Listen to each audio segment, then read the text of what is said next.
Hello, everyone. Thank you very much for the kind invitation. It is a great honor speaking to you. And to show this, I am actually on holiday at the moment, and I am calling from a holiday home. So I have to improvise. Not everything might be working so good. But of course, I didn't want to miss the opportunity to speak here today. Okay, that's also the reason why, unfortunately, I couldn't come in earlier. Please apologize. It's always a little bit hard to jump into a conversation that has been going on for 2 hours, and I've seen very interesting topics. So I hope this somehow fits into what you have debated earlier. Also, I pretty much like the approach of this, the spin of this event, the tech we want. That's a slight difference, but I think a crucial difference from the typical ethical debates we're having, which are always about the risks and the rights that might be interfered with. So this negative dimension. And of course, the negative and the positive, they hang together, but I like this kind of approach to the topic. And so I was thinking about this the recent days, and I found this very fruitful. Okay, so what kind of tech we want? What kind of neurotech do we want? I want to explore this through the lens of freedom of thought. And so freedom of thought is a human right. It's an important human right. It's a universally guaranteed right. And in the law, it has a technical meaning. So I don't want to get into this legal debate here today. I want to speak about a broader notion of freedom of thought. And as such, it is used in that recent UNESCO recommendation. Oh, I should be adding, I was not in that expert group, I don't want to take the honor or the credit of that deserve others. But I want to speak about that recommendation. I don't want to speak about recommendation. I just want to mention that this recommendation on the ethics of neurotechnology, which was impressively or remarkably signed by China, Russia, and the United States, that develops certain values and principles. And one of the main values to guide neurotech is freedom of thought. But the recommendation does not explain this any further. And this recommendation is a soft law document, so it does not necessarily work with the precise technical concept. It can have a broader ethical concept. And so we have this worldwide acceptance now of the idea of freedom of thought in the neurotech field, but we don't really have an explanation of what this means. And so I try to examine this a little bit now and make some suggestions about how to understand it. And not only for neurotech, but perhaps for digital technologies more generally. And I want to do this by, let's say, a little bit of historical conceptual analysis, but this sounds so dry. I hope I won't be that dry. And then apply it to the theme of this conference and see what can we learn from this. Is freedom, so the question is freedom of thought, is this an interesting angle or is this a productive angle to look at technologies? Perhaps it is, perhaps it's not. I'll let you decide and perhaps we can discuss in the end. But let me try to show you how one could approach this question from the bottom up, so to speak. So what I want to do, there should have been, yeah, this is the itinerary. So I will speak about the concept a little bit, the question why we should value it, and then I want to apply it to technologies first, general, and then to neurotech as a specific use case. Now, what does freedom of thought mean? So it's a phrase we may use. It's a phrase that comes up in the literature. It's a legal right.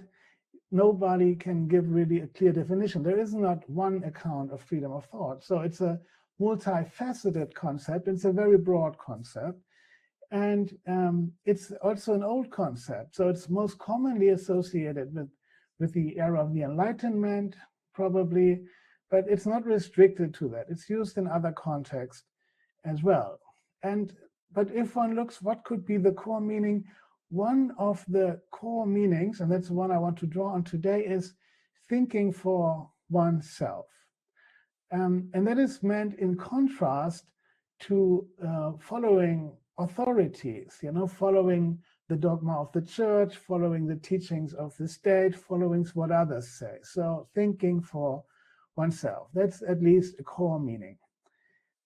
Now, and in that meaning, it was, I mean, of course, in historical, it was a rally cry of the Enlightenment. And in that sense, it's a negative freedom.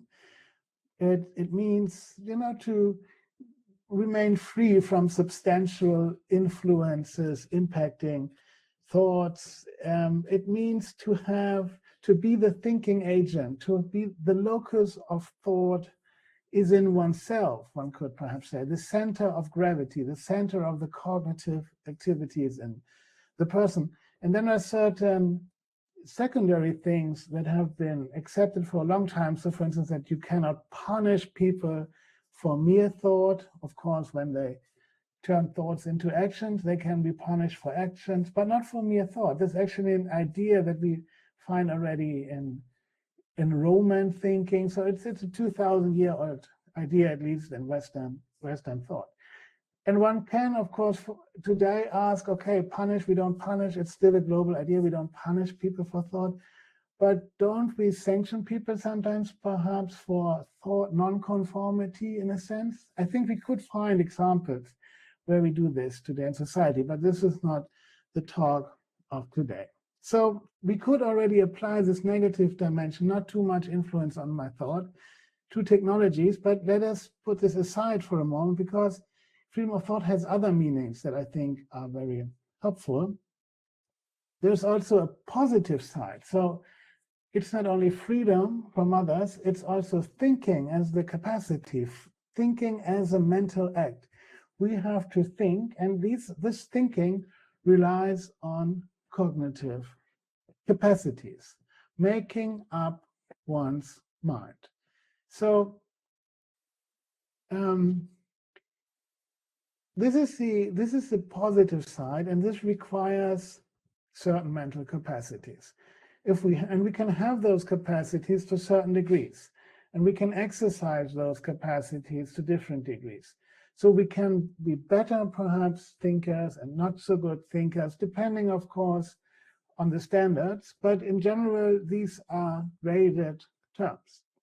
And then we can ask, okay, what does thinking mean? Now, I will not give you a list of all the mental acts that can be called thinking. I don't have one, and there is none as far as I see.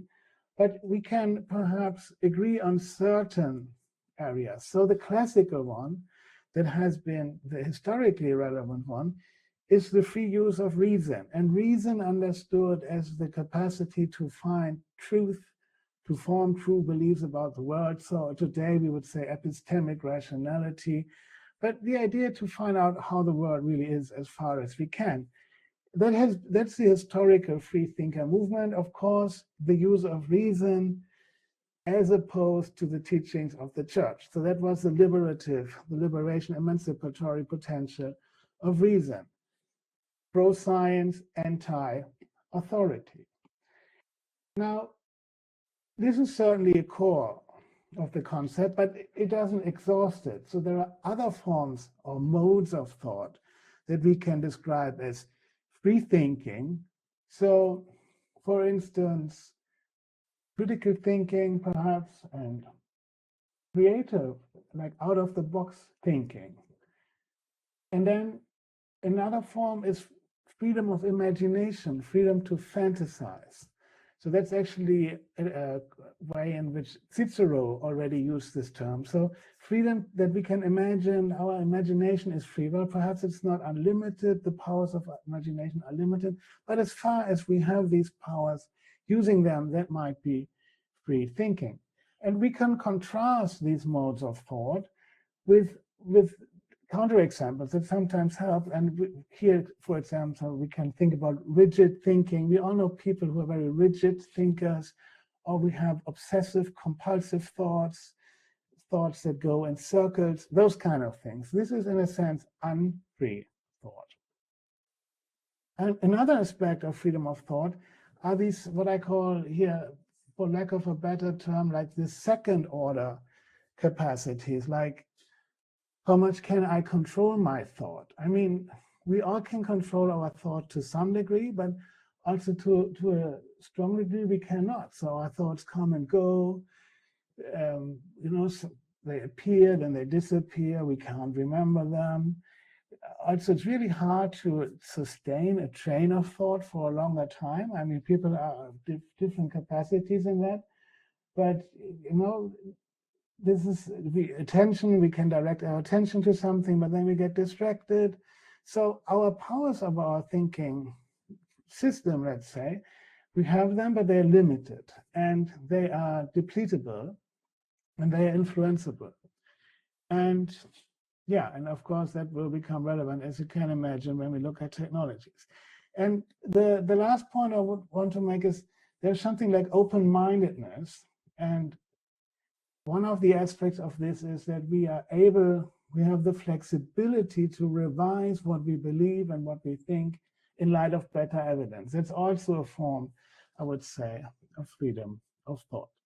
Okay, so now we have this rough idea, and we can expand it and we can argue about specific points, but I want to give you the big picture, the big overview today, what we can describe as freedom of thought. And we can say these capacities are something that we can train, we can become better.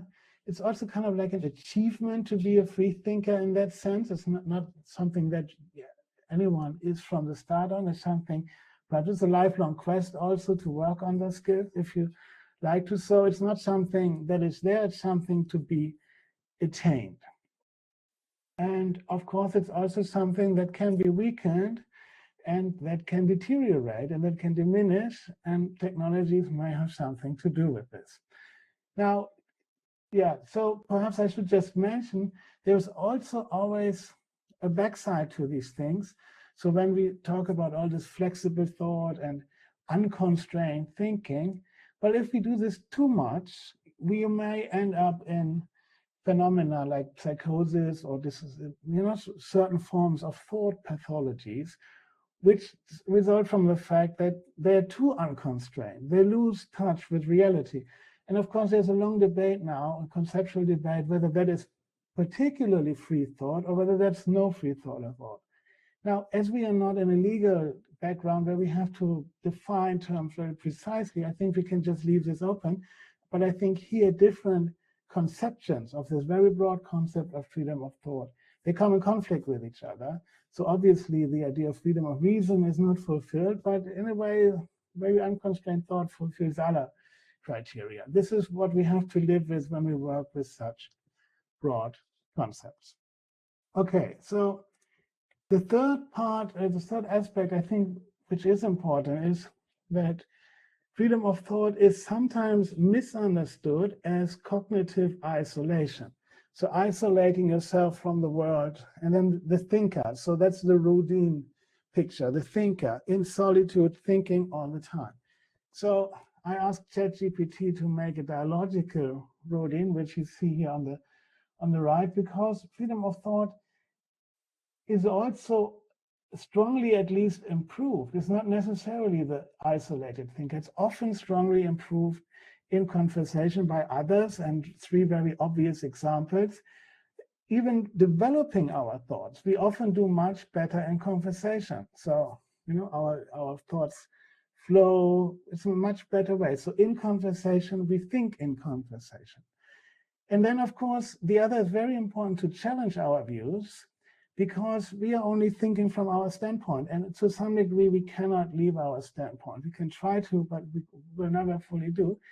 And seeing what we are saying from the perspective of another is a very important, often indispensable, challenging part. So we need the others thinking oneself through the other, in a sense. Now, of course, also the other is a source of information, and if freedom of thought is directed at finding the truth, the freedom of reason account, then of course we need to know a lot of things, and we can't find them out all by ourselves. And the last part is we can also not think about everything. It's too much in the world to think about. Alone as a thinkers, we're very poor thinkers. So I myself, I would never be, I wouldn't probably even invent the fire.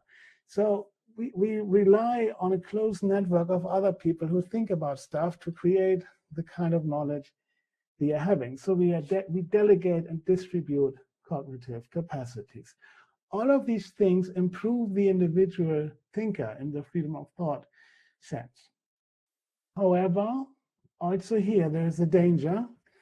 And the danger with thinking with others is this group thinking effect, so that we adopt what we believe and what we think, often unconsciously, to influence of others, to the peer group, to peer pressures.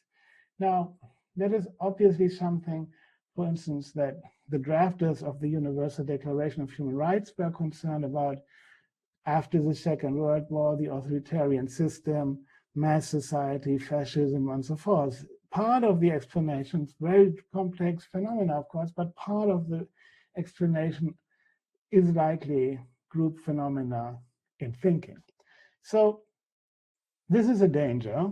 And so freedom of thought is always a little bit the imperative, as Kant would have said, to have the courage to think for yourself. It's always a little bit aiming at the dissident, at the person who says, but I try to not think like you, who is then often exposed to some mild form of social sanctioning, which I think already begins in our social lives. And it's not easy actually to not do this, but you will all be familiar with people in your circle of friends who started to think differently, and then it gets problematic in a sense, and perhaps for good reason, perhaps not, but this is something to keep in mind. Okay, so now we have an idea of freedom of thought, and now we come to the foundation. So why should we actually value this? So I think there are two, and given that I'm running a little bit, I think perhaps against the time, let me say two things about it. And I think perhaps the most important ones. So the first one is democracy. So most democratic systems, without going into democratic theories, there are of course many accounts of democracy, but many of these, they presuppose that the individual citizen, the voter, makes up their own mind to some degree. Otherwise, if there would be too much groupthink, if there would be too much power of certain elements over the thinking of the other, the basic idea of equal voting and so would collapse. So the idea one person, one vote has an inherent equality system to it. So we need to have people making up their minds. This is a presupposition. And the other reason is, of course, if we think that democracy is also good because it delivers good outcomes, we need, of course, good input. Or let me put it negatively. If we have democratic systems where many people are not thinking freely and making up their mind with sufficient care, we may get very bad outcomes, democratic outcomes. This is kind of like the danger of democracy. Democracy, the majority can be wrong. So in order to have this as a working system with at least somewhat plausible likelihood of okay, acceptable outcomes, you kind of like presuppose a certain thinker as the voter. Otherwise, the system may get into trouble. So that's a democracy angle. And in this sense, the European Court of Human Rights and other institutions usually use phrases without explaining them further, but freedom of thought is a cornerstone of democracy. That's something you find in court decisions, even though it's often not explained. But apart from this collective level, there's also the individual level. We are thinking beings in a sense. So, you know, I think, therefore I am. Of course, I wants to say something else, but it shows how central thought to our mode of existence is. And given that it's so central, the question is really, how do we want to be? What kind of creatures do we want to be? And given that we are thinking beings, being free thinkers, I think is a highly attractive idea. At least in the Western world, I am open for the charge of Eurocentrism here, but at least in the Western history of ideas, this has always been an idea that has been very cherished, from the idea that this is the kind of life that is good for thinking beings, and these are the good virtues and good capacities. So roughly this individualistic approach, which I think, at least if we do policy and tech regulation for the Western kind of world, then this is something we cannot get behind. Okay, this is the foundations. One could say more about this, but now let me come over to the part thinking with tools. So humans have been thinking with tools probably since forever, and from very primitive ways, from whatever, taking stones to count something and so on. And then, of course, to the invention of writing, being able to store thoughts and to interact also with thoughts and their representations on a paper. Think about calculating or something like this on a paper, how much better it gets. And so these kind of tools have, for many years, for hundreds of years, vastly increased, I think, our thinking capacities. And as such, they are, in a sense, freedom of thought promoting technologies. And we also have, of course, the debate about the use of tools for a long time. I guess many of you are familiar with Plato's warning against writing. So if we use writing, we do not need to memorize anymore, so our memory will get bad. And yeah, so I think 2000 years later, we can say, or we don't even know whether our memory is worse than it was at his time. I don't think there's empirical studies on this, but in any way, I would think the benefits we got from writing far outweighed the detriments to memory that it may have brought about. And this, I think, is an interesting tale, but of course, now many will think about the Google effect. You will have heard that memory decreases since we are able to use Google. It's a little bit more complicated, but it's called the Google effect. So if you know that something is stored on the internet, people tend to remember it less good because they know where they can look it up. And so I think there's a little bit of difference here.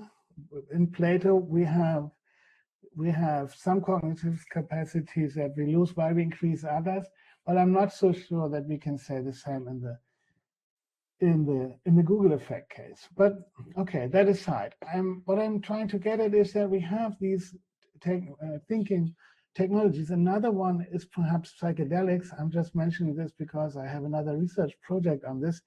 And you know, there's always the talk about mind expansion and so forth. And on the right, you see this is a very famous science graph. It's the connectivity between different brain areas. One is under psilocybin and the other is in a sober state. And what it shows is that the whole connectivity network reconnects in a sense. And very roughly, layperson explanation that I understand is the top-down control of the system is reduced, and the bottom-up information exchange from lower-level cognitive modules vastly increases. So you can say there's a filter is missing. But that, of course, does relate to criteria that we mentioned before: cognitive flexibility, creative, out-of-the-box thinking. That is something that apparently you can at least, yeah, I guess you can say these fMRI studies and the phenomenology of these experiences shows that there is some truth to this. So in a sense, this is also a thinking tool, of course, also with many negative effects. Now then, of course, we have cultural educational tools. I don't need to tell you, libraries, knowledge foundations as the one we are visiting today, and so forth. So far, so good. And then we have mass media coming. Also, on the one side, very good, informing the masses, but we have the beginning problem of power concentration influences on thought. And then I think the next step is the TV, and I need to tell you about this from the freedom of thought perspective. The recipient becomes more passive. It's a difference how you engage with the text, that you read, that you stop, that you go back a sentence, where you actively engage with the text. towards this passive kind of perception thing, typically for a very long time. Then you have this overstimulation thing and the shallow content. Everything is familiar with this. But I think this is important to see, because now we are in the contemporary times when we talk about the problems with social media, because from a freedom of thought perspective, I think this is just an augmentation of these kind of problems. Now we have these very short stimuli, it's very fragmented, it's cats, I ran, whatever, then in 3 seconds.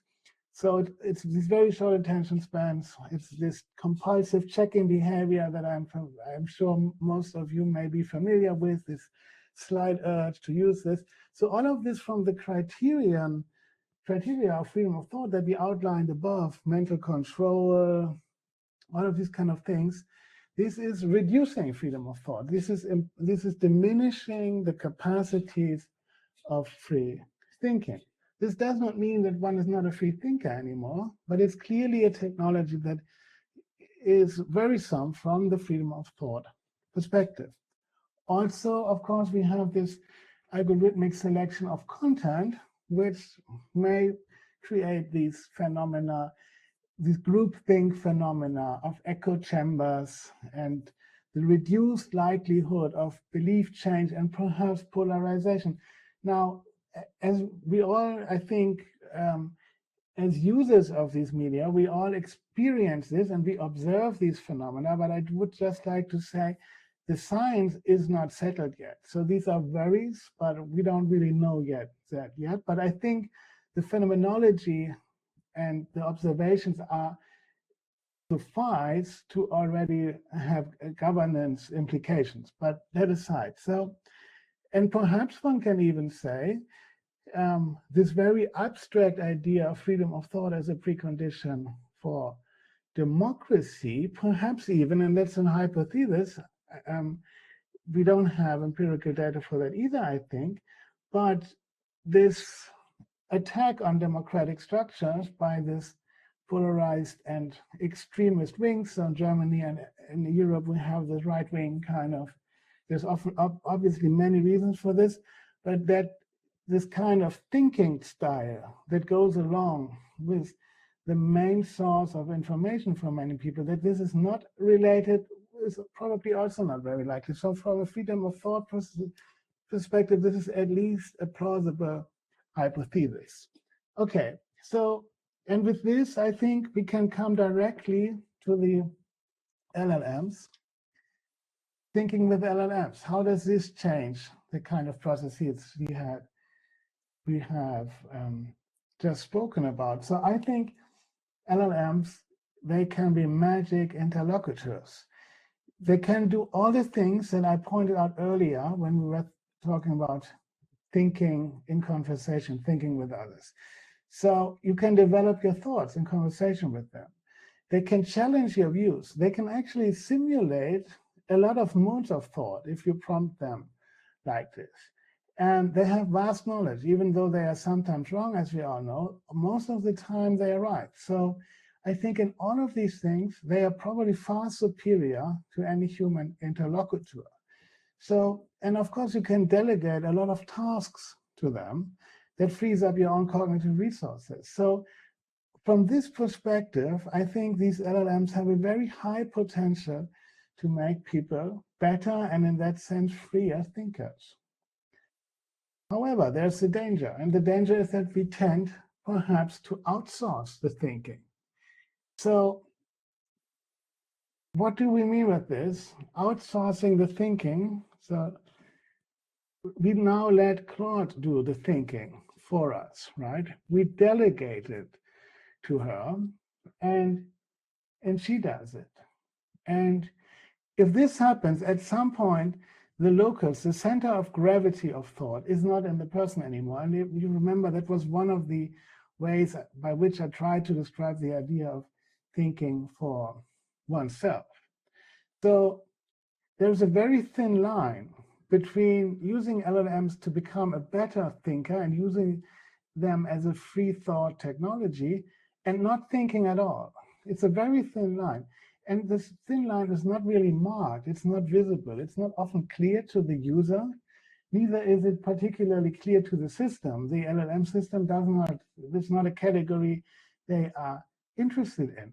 Even more, they often all the time encourage us basically to give over the thoughts to them by often offering, hey, should I do this also for you? And so I think there's an important borderline that these programs, these softwares do not mark and do not take care of, but it's important, at least if we look from the perspective of freedom of thought. And I think this line should be marked. And then, of course, we have all these other phenomena that they want to please ourselves rather than challenging our views, which they can technically, but they don't do it. They please us, they want us to keep engaged and so forth. So all of these things are, of course, detrimental to the criteria of freedom of thought that are outlined above. So, but I think this is a technical problem largely. I'm not sure, perhaps it's inherent to them, but I don't see why this should be. So my very direct suggestion would be they should introduce a freedom of thought mode in these LLMs that is programmed to facilitate the kind of effects and mental control and these kind of capacities that we outlined, and challenge our views, get into these kind of reflective dialogues with us. I think that's a very easy thing for them to do. They can immediately build this, I think. Microsoft can do this in a week, and ChatGPT and Anthropic and all of these people. So this would be a tech I think we want. Okay, so now this has all been the prelude to the last slides, which we now come to neurotech. So what is thinking with neurotech? What's the difference to all the other technologies that I have just spoken about? I think the special feature is that neurotech directly interacts with the substrate, the physical substrate, the brain, the central nervous system of our thinking. And that's different to the other technologies, which interact with us through our senses. So sensory information from the writing, from the book, from the media, from the social media, that is processed, that does not directly interact with the physical substrate of thought itself. And that's the specialty. But what does this mean? So we have to look a little bit more precisely. So what can they do? So they can basically have two modes of operation. They can read our brain activity, and then perhaps one can draw inferences from that, or they can change brain activity. So if they change brain activity, then the question, of course, from the freedom of thought perspective is, so what are the effects?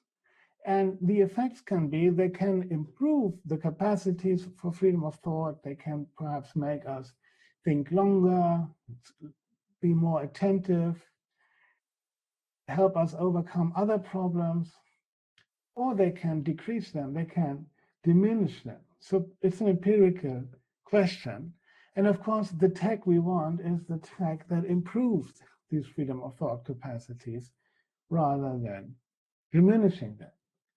Now, even more, when we say freedom of thought is also about control over thought, what I said earlier, and given that the control of our thought is often very limited, we have some control, but the machinery does a lot of the stuff by itself, then having this new input or this new interface to our cognitive machinery can actually give us a lot of more control over our thought, which would be beneficial from the perspective of freedom of thought. So that would be a tech we may want to have that gives us more mental control. Of course, with certain constraints, safety, and so forth.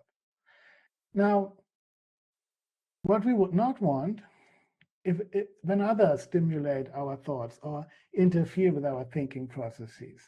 So thinking for oneself must, by extension, also mean that the capacities that are used and how they are used and the parameters by which they are used are not under control of someone else. So the tech we would want should ensure as much as it can on the technological side that all of these things only happen when the person whose brain is affected really wants it.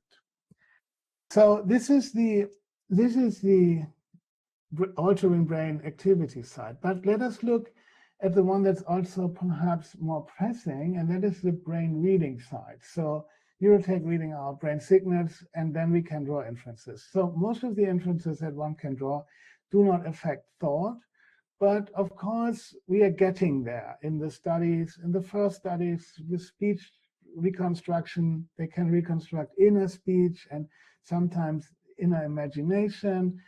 If freedom of thought concerns this as well, as I would argue, we are on the borderline at least, that they can, under very restrictive laboratory conditions, thoughts might be read, I think. And I think freedom of thought must entail privacy of thought. And privacy of thought meaning others are not allowed to read it out. And why is this? Because given that we have seen the sanctioning of thought that just happens, whenever there's even, when the thinker has to fear that his thinking is surveyed, he cannot think freely anymore. He will self-censor. And it would actually be enough if there is a real risk of this, even if it doesn't happen, people will self-censor. And that is something from the perspective of freedom of thought that would be unacceptable. So Neurotech should not read out thoughts as a general rule. Of course, we must make exceptions in the medical field and so on. But I think this is where the question, what kind of tech we want. We want tech that ensures that we cannot read out thoughts without consent. And this is perhaps even solvable on a technical level. Some of you may have heard there was a study, I think a year ago, where researchers realized, okay, we do all this brain reading. How do we ensure we are not reading when the people don't want it? And they came up with the idea of a password that people have to think. So they had to think something, the name of a TV show in England, which I'm not familiar with. It had somehow a strange name, I can't remember. But irrespective, so people had to think that thought, and only when they thought that thought, the machine started.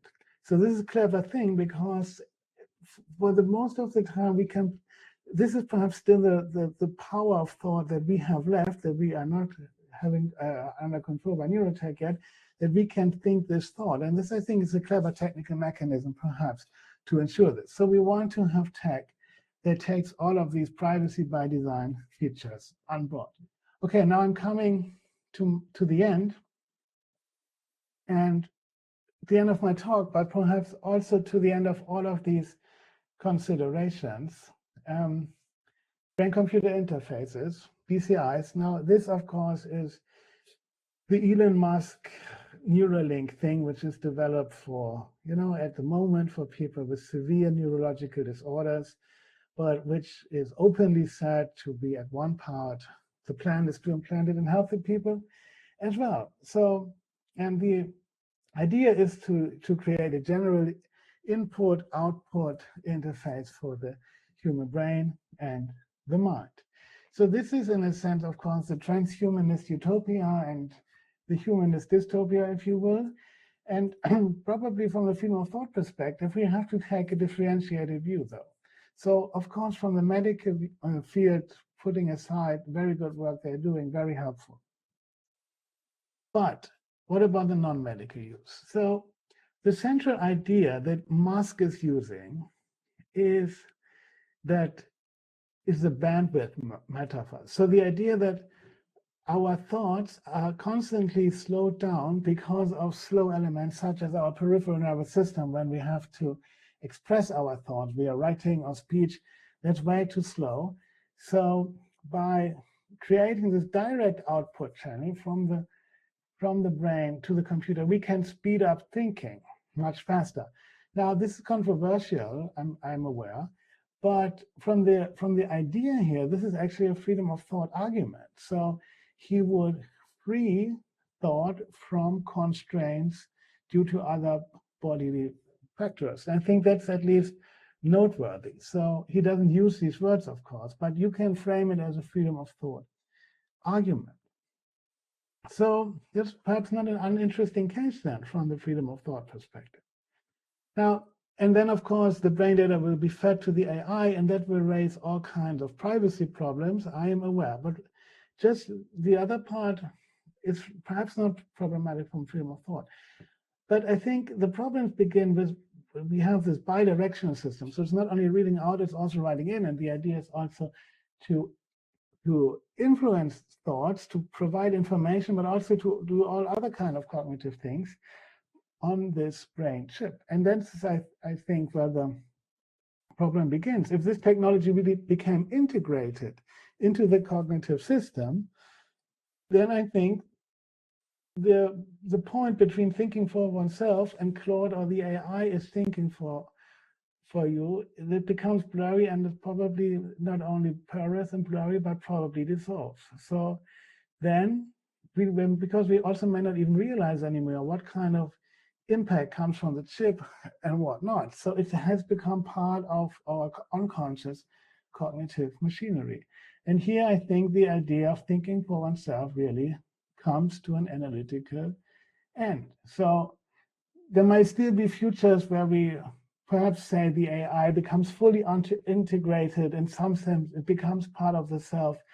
But you would have many conditions would need to be fulfilled for that.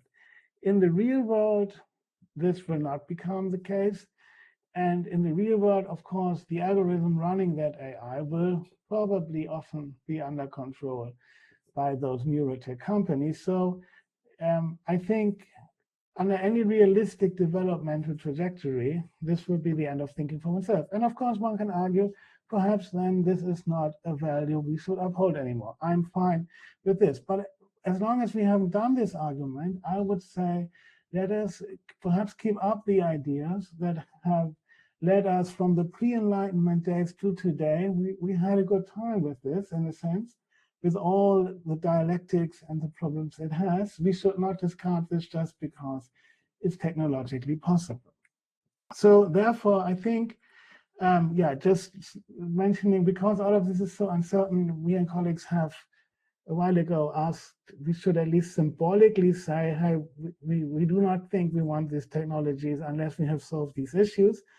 But before we get to these perhaps sci-fi technologies, if we look at the neurotechnologies that are closer to us, where we can still differentiate between thinking for oneself and having the machine thinking for us, the idea would to have something like a freedom of thought impact assessment. And that's actually an idea that has been raised in this policy brief by OSCE that came out last year. So the idea is, why don't we check digital technologies for their effects on all of these criteria that I gave you? And of course, we can debate the specific criteria, and we make this part of the general assessment that companies that want to put a device or a software on the market have to do anyway. So they are obliged to do all kinds of assessments. Why not at least starting to inject freedom of thought into these processes as well? I think this is an easy step to do. We can immediately start, and this will perhaps show us more how we can improve freedom of thought, and also the value and perhaps the disvalue that is associated with it. Okay, that would be my suggestion. I think I have talked quite over time. I will stop here now. Thank you very much. Thank you, Professor Bublitz. It was very helpful to understand the broad philosophical frame. I mean, it made me think of devices and think of AI LLMs in a different way. But something that is very interesting is of course, we are talking here about the tech we want. We want democratic, sustainable, price preserving technologies, but there's always other side. What I'm very interested in hearing with your opinion is if the trajectory goes wrong, and if I'm very curious from your knowledge in the field, if it is already going deeply in the wrong direction. Concretely, when we talk about military uses of and testing of military uses of these technologies, but also for security. I know that sounds science fiction, but I was reading that, and it's a big push into this course that okay, we don't need to have prisons anymore. We could have, people basically locked in themselves, kind of, so not to be harmful to society. So I would like to, if you could share some of the take that we definitely not want. What is, the potential worst case scenario or trajectories or trends that you're observing already happening in this field? Yeah, thank you. So with the military use, many people speak about it, but nobody really knows what's going on because of, obviously, that's all secret. I personally do not really see the use case for this. This is all very invasive technology. I think other technologies are probably much more useful. So for the moment, I don't really see what neurotech can do, apart or aside perhaps from things like keeping a fighter pilot more concentrated, stuff that they try to do with medication anyway. But this would not change much. So I don't really see the use case in the military context yet. In the criminal context, of course, it's different applications. So we use in criminal law, especially when there's a psychiatric disorder, we sometimes, states, coercively medicate people. So against their will, we administer them drugs. And if there would be neurotech that might be more effective, has less side effects and so forth, I would not see a principled reason why this should not also be attempted, at least. There have been attempts, even in Europe and Spain, by researchers on prison populations, of course, all on a voluntary basis. That has been halted because of ethical concerns. But I can see this at least becoming part of voluntary rehabilitation measures. I would be warning against coercive use for obvious reasons, but in a voluntary sense, as far as we can say so in a criminal law setting, but I think we can, if this is part of a psychotherapeutic, psychiatric kind of intervention and it is medically appropriate, I think this can and would become part, but as far as I know, we don't have the use cases here yet either. So neurotech doesn't really do anything that is better than the traditional methods so far.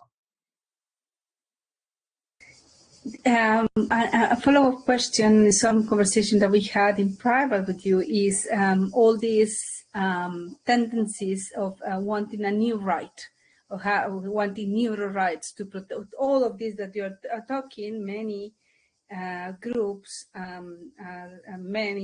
many backed by companies are advocating for a new set of rights, considering that, like our legal frames insufficient to address the challenges that neurotech presents before us. I know that we are trying to create a positive agenda. As part of this positive agenda, do we need new legislation, or do you consider that we could fit a positive vision for these technologies within the legal and technical frames we have now? And if not, where are the gaps, and do the gaps need specific legislation? Yes, thank you. So I think we have to differentiate what level of law we are talking about. So the debate about neuro rights started on the very high level, human rights, international human rights. So that's the highest, most abstract level. And that debate, I think, has a little bit subsided because, for several reasons, because the states made it very clear that they do not want new rights, so the countries. So the UNESCO recommendation started out with ideas of new rights, but the states struck all of them out, so there's no references to new rights. Instead, they want to develop the existing rights.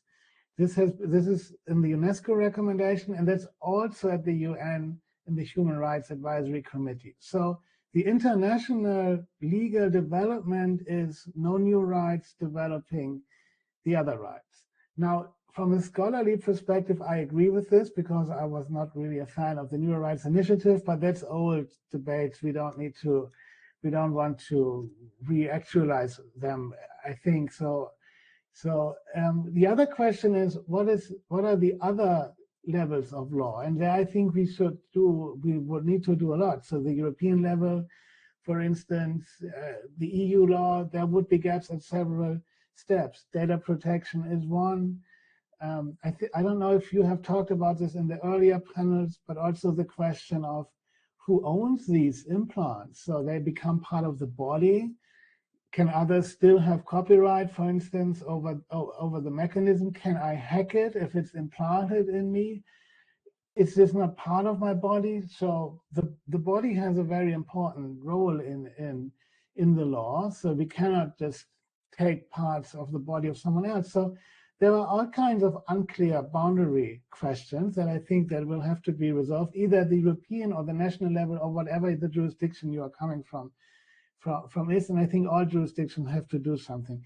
Now, first jurisdictions have done something. So the neuro data starts to be, Chile has done this a couple of years ago, but now other countries are doing this as well. So this is going on. And I think this will be facilitated by the UNESCO recommendation, because now every country has to report to the UNESCO every 4 years, what did you do to implement the things. That's of course not binding, it's a voluntary exercise, but I think it provides the impetus that many countries may at least think about what they might want to change. At least in Germany, where I'm from, this is a development that's going on, and I also hear it from other countries like Spain, for instance. Yeah. Yes, that was one of the motivations for this work, and one of our concerns, because what we have perceived, at least in our field, Open Knowledge Foundation is that has a vast network with lots of people with strong data literacy and decent level of technical understanding. And even among our communities, these topics are very complex and very far from our daily realities. And one of the fears that we have at the foundation is that a premature push with this imbalance of power on specialized legislation could lead to not only a perfect moment for the industry groups behind these big investments to get the legislation for the technology they want, and find civil society in an imbalance, in a tremendous imbalance to fight for the right fight, because we don't know yet. We don't have clear what the right fight is. And that's one of the purposes of this initiative, is to have our, positive points, our non-negotiables for these technologies. And we are at the very early stages of this conversation. But one of the things that we were discussing this morning is the role of the data and this tension on commodification. And Solana Larsen here has a question. So if you are around, you can ask it out loud. If not, I can read it. Sure, I can ask it. Thank you for the presentation. I was wondering if we think of thoughts as data, as a lot of these companies do, how does it change how we think about thoughts as a resource? I'm thinking thoughts as something that can be bought or sold, or thoughts as something that there could be collective uses for, if that's something that you've given any thought. Yeah, so I sometimes hear ideas along this line, but to me it's hard really to understand them. Perhaps we can. So for me, there is the thought as a psychological phenomenon, and then there's data about that thought. So Christoph has thought X or something, and that data functions as all other kinds of data, I would think. I don't see the specialty of this data, but some people say there is, because along the lines that you're suggesting, but I don't quite get it. Perhaps you can rephrase it.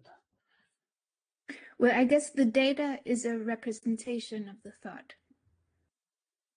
So it's not the thought itself that you're selling or making use of, but the representation of the thought.